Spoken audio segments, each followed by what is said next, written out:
So young people are my people. I've been working with youth for about 8 years in Portland in a lot of different capacities. I've worked with Northwest Children's Theater. I've taught after-school workshops in public schools, private schools, charter schools, preschools, all of the above. But I found out early on that my real people were the tough kids, the kids that are on the edge, the kids that the teachers would say to me, hey, I think they're slipping through the cracks. Can you give them some love? Absolutely. The kids who don't typically fit in at the Barbie and Ken table. Who would want to anyway? When I met Ann Singer, we had this in common. We shared this passion. And Ann started the story series in 2009. And we met in 2013 when she hired me to help her out directing a performance piece for the Fertile Ground Festival. We melded forces and formed Rogue Pack. We facilitate writing and performance workshops for at-risk youth. And our objective is to use a creative platform to help youth take ownership of their stories. And I feel like it's worth mentioning that everything aside from the memes are created by the kids in this presentation. No matter how far these streets run, they never run out. Was written by a workshop participant, and she wrote a story about sexual exploitation and ultimately outrunning her pimp. She lived in a residential facility with Boys and Girls Aid, and her story, Samaya's Life, was a part of the Teens in Transition performance that we did for Fertile Ground in partnership with Boys and Girls Aid in Portland. We also work with Boys and Girls Aid in their group foster home, and my past defines me. This is who I am. I am unseen, unheard, unwanted. That is, if I am even anything, was written by a 10-year-old girl. The foster care system is failing these kids. That's a direct quote from a counselor who works with them and has worked with the population for a long time. There are an estimated 3,500 kids in the Portland surrounding areas living in foster care. 20% of those kids age out of the system without ever reaching permanency, meaning they turn 18 and they're on their own. Ann and I also partner with PAIR, and if I were an animal, I'd be a space-traveling dormouse. I have a secret talent. I can love everything because I have extreme emotional intelligence and empathy. I am a future agent of change was written by one of our participants there.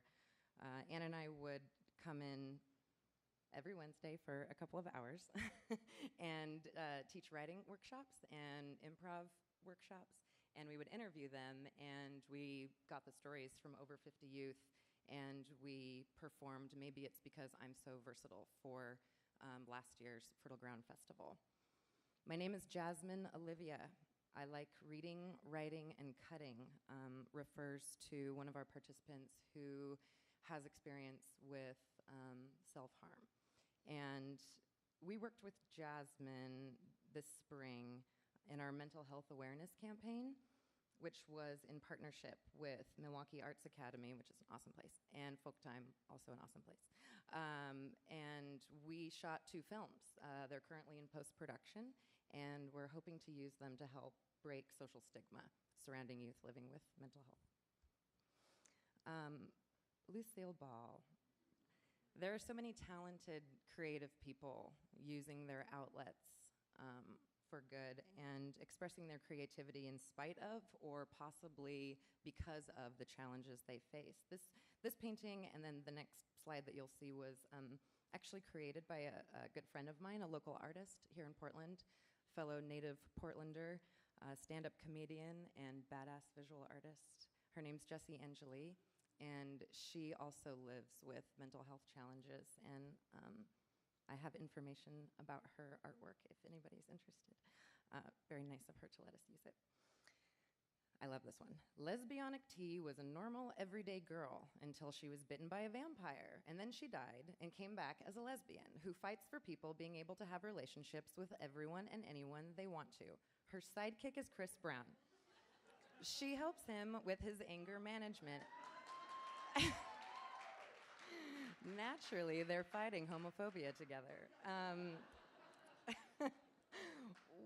Sometimes Anna and I go to the group home and we use theater workshop or theater exercises as team building. And, we're not their case manager or their probation officer or their foster parent or the biological parent.